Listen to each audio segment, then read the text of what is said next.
The United States government claimed that up to $15 million in Confederate gold vanished without a trace at the end of the Civil War.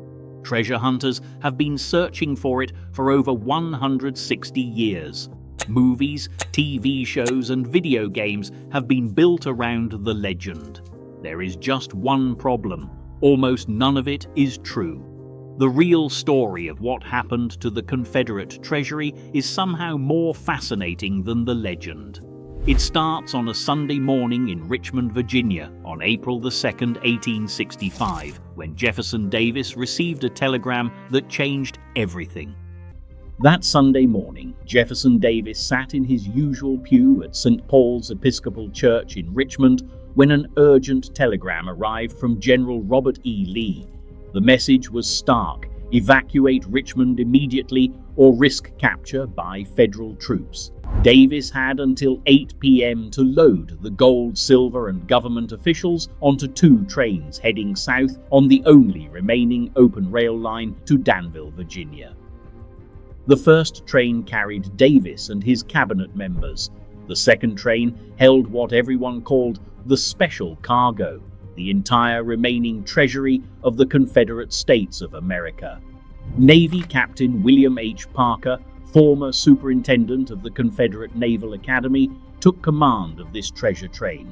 He was responsible for gold ingots, gold double eagle coins, silver bricks, and Mexican silver dollars worth approximately $528,000, equivalent to over $11 million today. But the Confederate treasury was not just government money.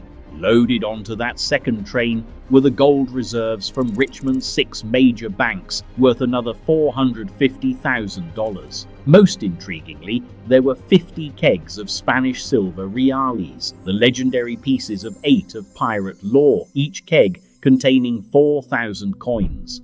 Then there were countless crates and barrels of jewelry, donated by Confederate women across the South who had given their precious family heirlooms to support the cause. Some sources even suggest floor sweepings from the Dahlonega Mint in Georgia were included among these precious metals reserves. The treasure train became the last to leave Richmond before General Grant's Army of the Potomac accepted the city's surrender. As the overcrowded train pulled away at 8 in the evening sharp, Davis reportedly joked about their narrow escape.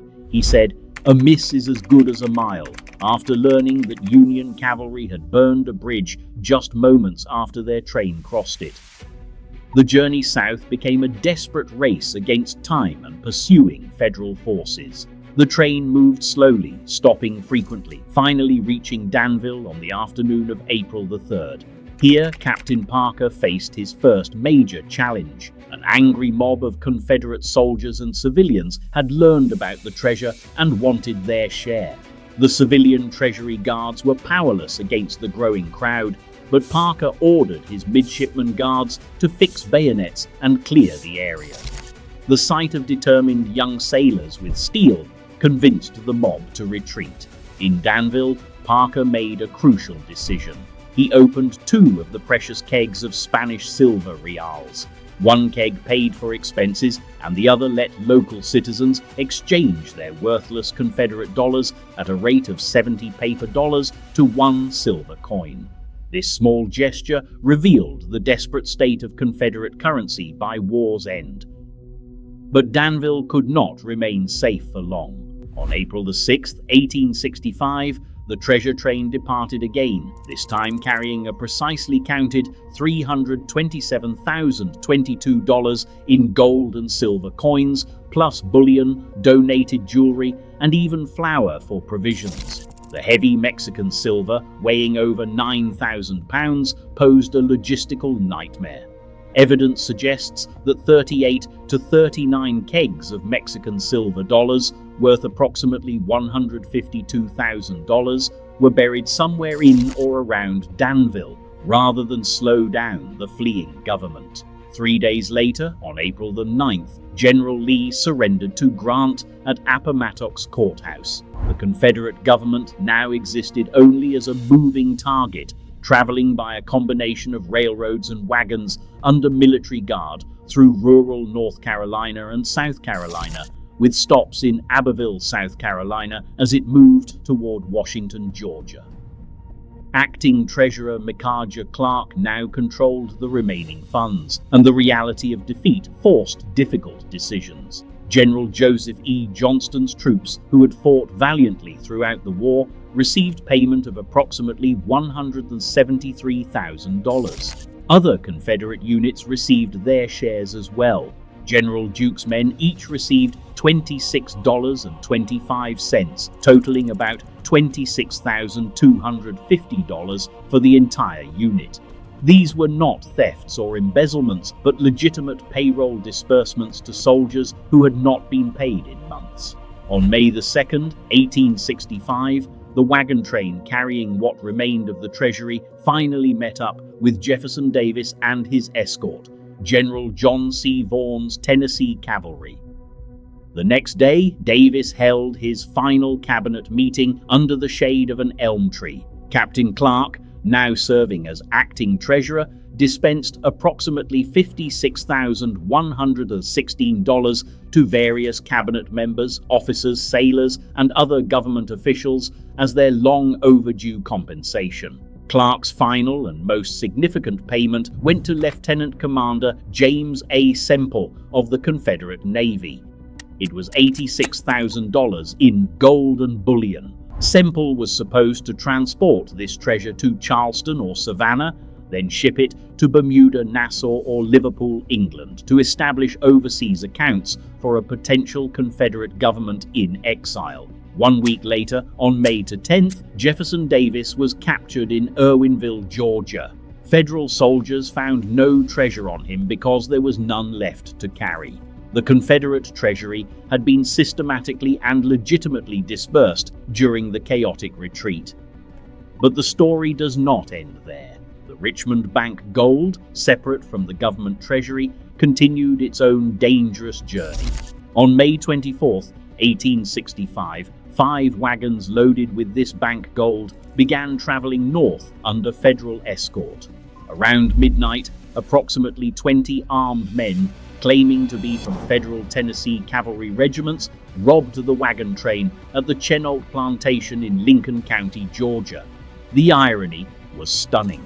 These were not Union soldiers at all, but members of Confederate General Vaughan's brigade, who mistakenly believed they were stealing from the Confederate treasury that had supposedly abandoned them. They justified their actions by claiming they had not been paid for months, not realizing they were actually robbing private bank deposits. The stolen money was so heavy that much of it had to be hidden in trees, ponds, and gullies around the plantation. Of the $251,029 stolen, bank officials eventually recovered about $111,000. The remaining $70,000 represents the only portion of the entire Confederate Treasury saga that remains genuinely unaccounted for. This incident became so notorious that locals renamed the road running past the plantation from Old Washington Road to Grabble Road, supposedly because people kept trying to grab all the remaining gold. Federal authorities, meanwhile, had their own agenda. Secretary of War Edwin Stanton deliberately inflated estimates of the missing treasury, claiming anywhere from $6 to $15 million had vanished.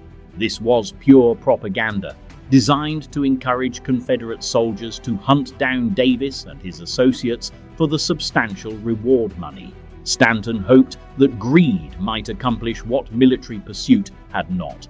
The truth, revealed through careful historical accounting, paints a very different picture. The Confederacy was not hiding millions in secret treasure. It was essentially bankrupt. 4 years of devastating war, steady territorial losses to Union armies, and the successful federal naval blockade had withered the Confederate economy and drained the treasury by 1865.